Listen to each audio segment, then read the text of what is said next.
내일 국회 본회의 개최를 앞두고 여야 신경전이 계속되고 있습니다. 민주당은 이동관 방송통신위원장과 손준성, 이정섭 두 검사에 대한 탄핵안을 처리하겠다는 방침이고요. 국민의힘은 예산안 처리 없이 본회의 열 수 없다. 탄핵 남용 즉각 중단하라 라면서 반발하고 있습니다. 오늘 일부에서는 홍익표 더불어민주당 원내대표에게 민주당의 계획 자세히 들어보도록 하겠습니다. 대표님 나와 계시죠? 네, 안녕하세요. 반갑습니다. 네네. 자, 먼저 부산 엑스포 유치 실패 관련해서요. 윤 대통령이 이태원 참사 이후에 최초로 대국민 담화를 통해서 예측이 많이 빗나갔다. 대통령으로서 죄송하다. 이런 사과의 말을 했습니다. 오늘 이 발언 어떻게 들으셨습니까? 글쎄요, 하여간 대통령께서 뭐 여러 가지로 국민들께서 많이 상심하고 상처받으셨기 때문에 그 국정을 총괄하는 대통령으로서 사과하신 거는 잘하셨다고 생각을 합니다. 네. 그리고 특히 어쨌든 이번 과정에서 정치권이 한 목소리로 그리고 기업을 비롯한 민간 부분에서도 최선을 다해서 엑스포 유치를 위해서 노력을 했고요. 특히 부산 시민과 국민 여러분께 정말 위로와 감사의 말씀을 드리겠는데요. 저는 이렇게 봅니다.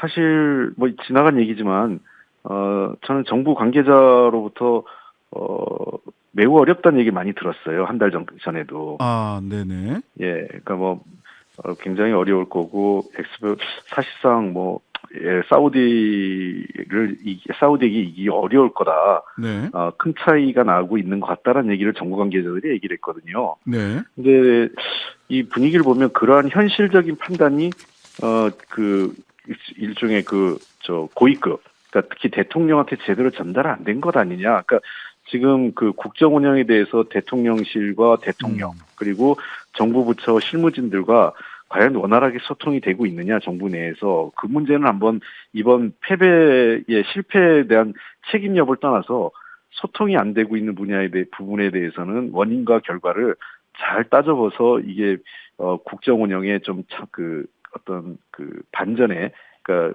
실패로부터 받는 교훈의 계기가 됐으면 좋겠습니다. 네. 김기현 대표는 전 정권에서 너무 늦게 시작을 했다. 전 정권에서 손 놓고 있어서. 또 박형준 부산시장도 그런 취지의 이야기를 했었단 말이죠. 이 부분은 어떻습니까? 그건 정말 수준 이하의 발언들이십니다. 네. 우리도 야당이지만 대통령과 정부 공격하지 않았지 않습니까? 네. 예. 근데 제일 책임이 큰 사람 중 하나인 여당 대표와 본인이 더군다나 울산 부울경 지역의 그 중진 의원 아니겠습니까? 네. 그리고 부산시장 그야말로 이번 일에 가장 큰 책임 있는 담당자 중에 하나인데 이분들이 송구하고 잘못했다. 우리가 좀 더 돌아보겠다. 다음을 위해서 더 준비하겠다. 이런 발언을 해야지 이전 정부 탓을 하는 게 어디 있습니까? 지금 이전 정부 이후에 자기들 정부 출범한 지가 벌써 거의 1년 반이 넘었습니다. 네네. 예, 1년 반의 기간 동안 늦게 해서 어렵다. 그때 아마 문재인 정부가 뛰었으면 왜 곧 끝날 정부가 왜 뛰냐고 막 그랬을 거예요. 그리고 아시다시피 문재인 정부가 총선 앞두고 대선 앞두고 있었기 때문에 네. 대선 앞두고 만약에 문재인 대통령이 막 적극적으로 했으면 대선 개입이라고 했을 겁니다, 아마. 네네. 부울경 지역에 선거 독려하기 위한. 알겠습니다. 아마 그 시기에 그랬다면 당시 야당인 국민의힘이 선거 개입하지 말고 대통령 가만히 있으라고 그랬을 거예요. 알겠습니다. 실제로 그런 이유도 있었어요. 지난 정부에서는. 그러니까 가만히 있었던 건 아니고 외교 관계자 각국 대사나 외교 라인을 통해서 지난 정부에서도 최선을 다했습니다. 그리고 국회에서도 문재인 정부 당시였잖아요. 저가 여당일 때. 네네. 2030 엑스포 유치 특위도 만들었어요. 네. 관련 예산 지원도 적극적으로 했고요. 네네. 그래서 하지 않을 그런 얘기들은 지금 제가 보기엔 국정 운영을 책임진 정부 여당 관계자들로서 매우 부적절하다. 여전히 남 탓, 이전 정부 탓, 그런 과거 알겠습니다. 방식에 빠져 있는 건 아니냐 생각입니다. 예. 내일 본회의 얘기를 좀 해보겠습니다. 이동관 방통위원장, 손준성, 이정석 검사 탄핵 소추안 국회에 제출했습니다. 탄핵안 이번에 처리됩니까? 예, 국회의장께서 이미 오래전부터 30일하고 12월 1일은 약속된 본회의 일정이라고 여러 차례 말씀을 해주셨습니다. 국민의힘은 본회의 합의한 적 없다. 내일로 예정된 본회의는 예산안 처리를 위한 것이고 예산안 처리 전까지 개최해서는 안 된다라고 하는 입장이에요. 내일은 혹시 몰라도 12월 1일 본회의 개최는 뭐 어떤 방식으로든 막겠다라고 하는 입장인 것 같던데요. 아마 윤재욱 원내대표가 사인을 했어요. 저는 사인하지 않은 문서인데, 네. 당시 그 박강원 전 원내대표 때 사인했던 문서거든요. 네. 그 전체적인 의사 일정에 대한, 정기국회 의사 일정에 대한 합의가 있었습니다. 아, 예, 그래서 본회의를, 11월 9일, 그 다음에 이제 국감 일정을 포함해서 본회의는 11월 9일, 11월 23일, 그 다음에 11월 30일과 12월 1일, 그리고 12월 8일 열기로 한다고 합의가 돼 있고요. 네. 거기에 어디에도 예산안을 11월 30일과 12월 1일은 예산안 처리를 위한 거다라는 얘기는 없습니다. 네. 그 관행적으로 법정 기일이 12월 2일 전후기 때문에 예산과 관련된 처리를 하기 위한 거지, 역대적으로 꼭 예산안 처리를 위해서 예산안 처리가 없으면 본회의가 무산되냐, 꼭 그렇지도 않습니다. 법안 처리를 위해서 열리기도 했어요. 그게 이제 사인한 윤재혁 원내대표, 박강원 전 원내대표 사이에 사인한 의사일정 합의서가 있다는 거죠. 그렇습니다. 그럼 그때 9월달 정기국회 시작되면서 합의가 된 거예요. 자, 그런데 11월 23일 날 법사위에서 법안 심사를 하지 않음으로 인해서 처리할 안건이 없어서 본회의가 무산됐다, 형식상. 이렇게 언론에 보도가 됐단 말이죠. 근데 오늘도 법사위 보니까 멈춰 섰더라고요. 아니요. 그런 추가할 법안이 많지가 않았기 때문에, 예. 그 당시에도 지금 올라와 있던 게 파병 동의안 5건이 있고요. 파병 동의안 등 동의안이 5건. 네. 그 다음에, 결의안이 3건. 그 다음에 국회 특위연장이 3건 있고요. 네. 그 다음에 이번 주 오늘이었죠. 오늘 헌법재판소장 임명 동의안이 보고서가 채택됐습니다. 네. 그래서 포함해서 모두 12건이 있었고요. 네. 23일도 열려면 열 수 있었습니다. 의장님께서 열겠냐고 했는데 저희가 이럴 바에는 열지 않겠다고 저희도 판단한 게 뭐냐면, 이 파병 동의안 등을 다 열면 진짜 네. 안건이 없어지지 않습니까? 네네.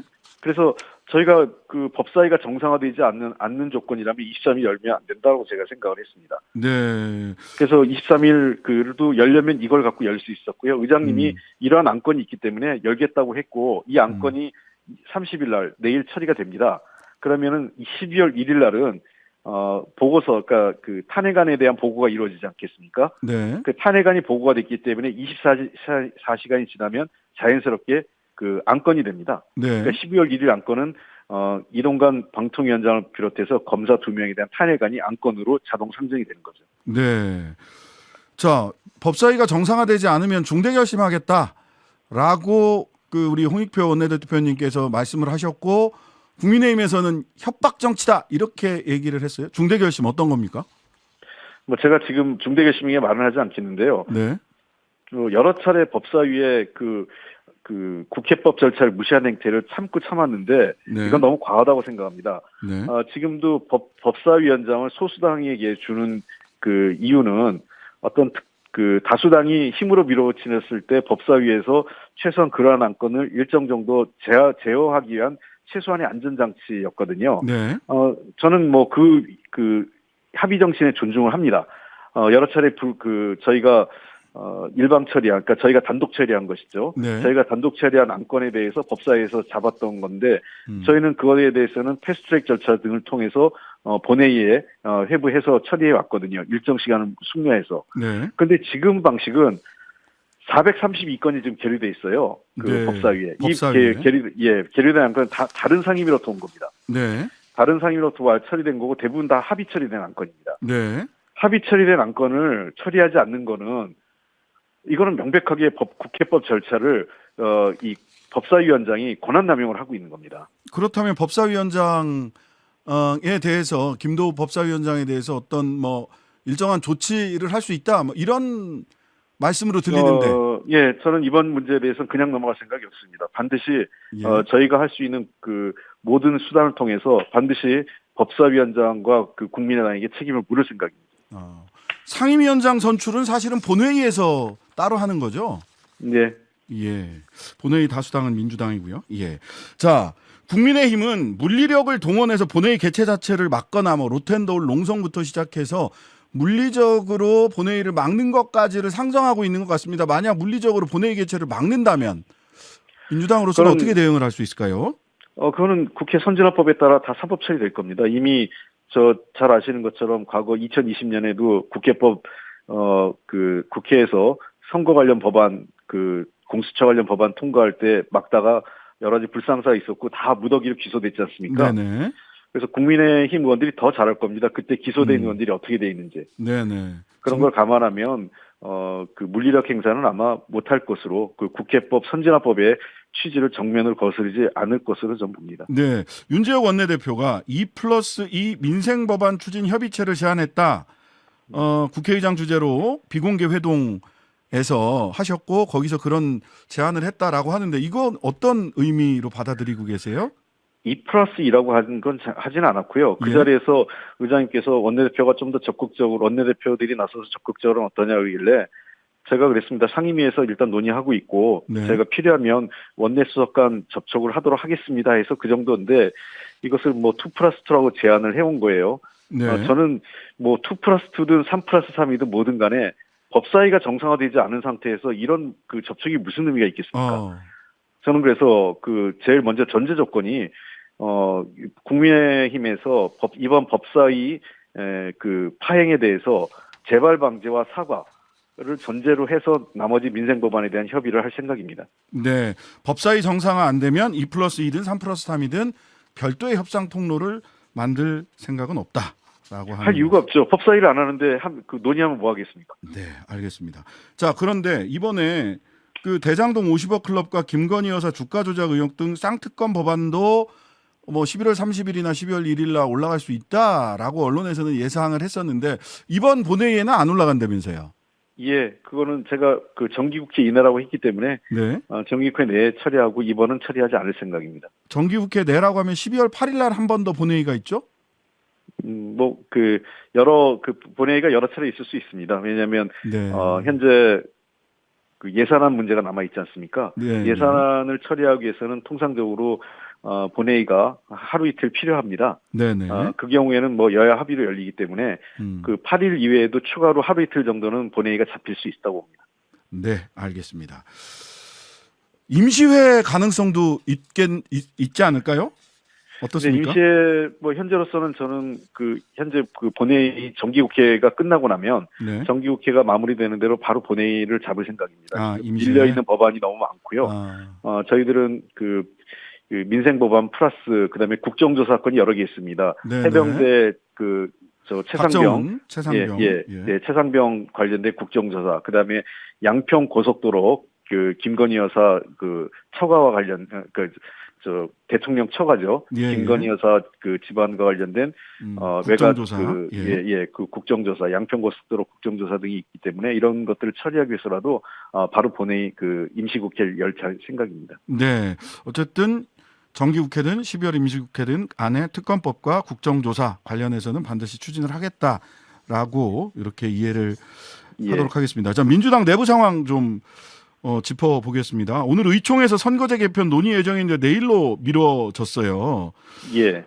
이게 내부적으로 의견이 통일이 안 돼서 불가피하게 연기한 거 아니냐 이렇게 언론에서는 많이 보도하던데 어떻습니까? 아니 전혀 사실이 아닙니다. 네. 왜냐하면 당초 내일 법사위가 정상 가동되면 내일 법안이 많으면 보통 한 3시간 정도 걸리거든요. 네네. 본회의가. 근데 지금 현재로서는 본회의가 1시간 정도면 끝날 것 같아요. 네네. 예, 그렇기 때문에 굳이 의원님들 이틀에 걸쳐서 회의할 필요가 없지 않을까 이런 생각이 들었습니다. 그리고 내일은 본회의 일정이기 때문에 의원님들이 지역 일정이나 개별 일정 없이 훨씬 더 많이 의총에 참석하실 예정이고요. 자, 이재명 대표께서는 선거제 논의 관련해서 이상적인 주장으로 멋있게 지면 무슨 소용이 있겠냐라고 본인 유튜브 방송에서 이야기를 하셨고 병립형 복귀를 시사하는 발언으로 많이들 해석을 하고 있습니다. 또 이에 대해서 이탄희 의원을 비롯해서 75명의 의원들이 위성정당 방지 법안 입법 발의했고 오늘 또 이하경 의원 등 7분의 또 의원님들도 따로 병립형으로 가면 이거는 개혁 후퇴다. 개혁정당 민주당 정체성을 지켜야 된다라는 취지의 또 말씀을 하시기도 하셨어요. 예. 논의가 어떻게 정리가 됩니까? 이런 논의를 다 포함해서 그 얘기를 할 생각입니다. 그러니까 지금 현재는 이렇게 말씀하신 의원님들이 계시고 또 반대 의견을 가진 의원님들도 계시거든요. 네. 저는 이제 여러 의원님들 만나다 보니까 네. 그래서 의총을 열어서 다양한 형태의 제도적 방안에 대해서 선거제 방안에 대해서 논의할 생각이고 현재 그 선거법 협상이라는 거는 그야말로 그 상대가 있지 않습니까? 우리 네. 혼자 통과시킬 수 있는 상황도 아니고요. 네. 그래서 그 정부 여당의 생각이 뭔지도 좀 설명을 드리고 그런 속에서 과연 우리가 어떤 선택을 최선을 할 수 있을지 개혁적인 선거제도이면서 그것이 현실 정치에서 작동 가능한 제도여야 되기 때문에 그런 그 이중의 기준을 갖고 함께 고민하고 의원님들의 의견을 모아갈 생각입니다. 네.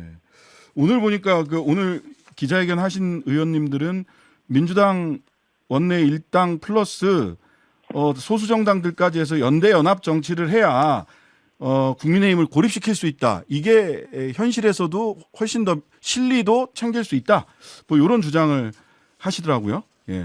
네, 뭐 그거는 충분히 일리 있는 주장이시고요. 네. 근데 다만 그 어떤 국민의힘을 고립시키는 게 정책 목표인지 그것도 다른 입장일 수도 있죠. 그래서 또 다른 의견이 있을 수 있기 때문에 네네. 여러 가지로 그 상황을 좀 말씀드리면서 네네. 그분들이 또 고려하지 못한 굉장히 현실적인 문제도 있습니다. 네. 왜냐하면 그 위성 정당을 그럼 어떻게 막을 거냐 하는 문제가 있는 거죠. 네. 그래서 제가 여러 가지 가장 확실한 방법도 있는데 그 네. 방법을 말씀드리면 어떨지 좀 궁금합니다. 그래서 내일 제가 생각하고 있는 방안도 말씀을 드릴 생각이고. 원내대표님이 갖고 계시는 위성 정당을 확실히 막을 수 있는 방법. 예. 알겠습니다. 자, 마지막으로요. 이낙연 전 총리가 싱크탱크 행사에서 새로운 신당을 창당할 수도 있을 것 같은 취지의 그렇게 해석되는 발언을 하셨어요. 이낙연 중심의 신당 창당 가능성 어떻게 보고 계십니까? 글쎄요, 아직은 이낙연 대표님께서 당에 오랫동안 우리 당의 그 정치인이셨고 대선 후보까지 나가셨던 분 아니겠습니까? 네. 그리고 총리도 하셨고, 저는 민주당을 탈당하거나 민주당을 분당이나 이런 의미를 얘기하신 건 아니라고 생각을 합니다. 아니다. 예. 이낙연 대표님 누구보다 당을 사랑하시고 당이 잘 단합하길 바라시기 때문에 그런 차원의 의견이라고 생각합니다. 네. 오늘 말씀 감사합니다. 네, 감사합니다. 지금까지 더불어민주당 홍익표 원내대표였습니다. 하루 종일 기다려지는 진짜 시사. 평일 저녁 6시 5분 신장식의 뉴스 하이킥.